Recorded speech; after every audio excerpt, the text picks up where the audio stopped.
આવતીકાલે હોળીનો તહેવાર છે અને દેશભરમાં હોલિકા દહન કરાશે, પરંતુ હવે એ વાત પર વિશેષ ભાર મુકાઈ રહ્યો છે કે ઉત્સવનું મહત્વ અકબંધ રહે અને પર્યાવરણને હાનિ પણ ન પહોંચે।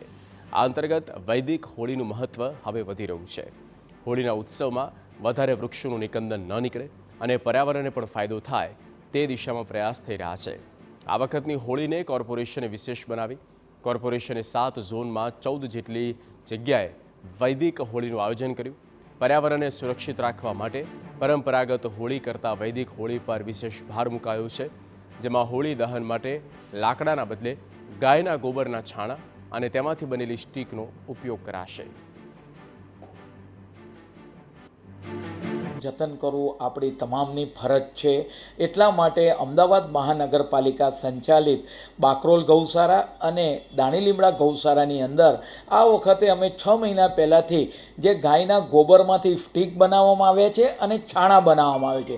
ઘણી બધી સોસાયટી છે જેને અમે જે અમારા ત્યાં નોંધાઈ છે એ સોસાયટીને આ લાકડાની સ્ટીક અને ગાયના ગોબરમાંથી બનાવેલા છાણા આપવાના છે। અમદાવાદ મ્યુનિસિપલ કોર્પોરેશન દ્વારા રખડતા પશુઓ પકડી અને કરુણા મંદિરમાં જે રાખવામાં આવે છે એમાં દૈનિક ધોરણે 5000 કિલો જેટલો છાણ જનરેટ થાય છે, જેમાંથી હાલમાં આનો 3000 કિલો જેટલો ઉપયોગ કરી અને છાણમાંથી સ્ટીક અને છાણા આ બનાવવામાં આવે છે। અગાઉ અમદાવાદમાં રસ્તા પર રખડતા ઢોરનો આતંક ઠેર ઠેર હતો, પરંતુ આ જ રખડતા ઢોર હવે કોર્પોરેશનના કરુણા મંદિરમાં વિહરતા જોવા મળે છે।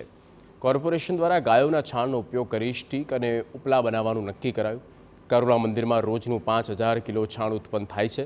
અત્યાર સુધીમાં તેમાંથી 18340 ઉપલા, 15330 જેટલી ગોબરની સ્ટીક તૈયાર કરાઈ અને તેનો ઉપયોગ હોલિકા દહનમાં કરવામાં આવશે। અમદાવાદમાં રખડતા પશુઓનો ત્રાસ ખૂબ જ હતો, જે હવે ના બરાબર થઈ ચૂક્યો છે। હવે આ જ રખડતા પશુઓના ગોબરમાંથી અલગ અલગ પ્રકારની સ્ટીક અને ટિક્કી બનાવવામાં આવી રહી છે, જેનો ઉપયોગ હોળિકા દહનમાં કરવામાં આવશે।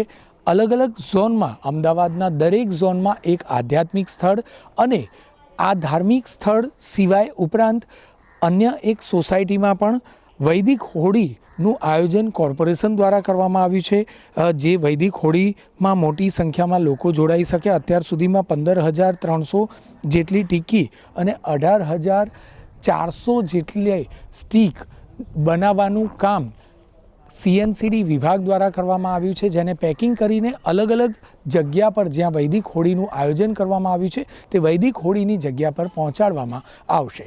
કેમેરામેન તૌસીફ મલિક સાથે જિગ્નેશ પટેલ, TV9 અમદાવાદ। તો ગાયના છાણની સ્ટીકના ઉપયોગથી હવામાં થતું પ્રદૂષણ ઘટાડી શકાય છે, સાથે લાકડાનો ઉપયોગ ઘટે તો વાતાવરણમાં થતી કાર્બનની માત્રાને પણ વધતી અટકાવી શકાય। આગામી સમયમાં કોર્પોરેશનના અધિકારીઓ દ્વારા ગાયના ગોબરમાંથી તૈયાર કરવામાં આવેલી આ જ સ્ટીક અને છાણાને અમદાવાદના સ્મશાન તેમજ ઔદ્યોગિક એકમોમાં ઉપયોગમાં લઈ શકાય તે પ્રકારની વિચારણા હાથ ધરાઈ છે। લોકો ઘરે હવન કે ધૂપ માટે પણ ઉપયોગ કરી શકે આ પ્રકારનું મોડેલ ઊભું કરવાની તૈયારી થઈ રહી છે।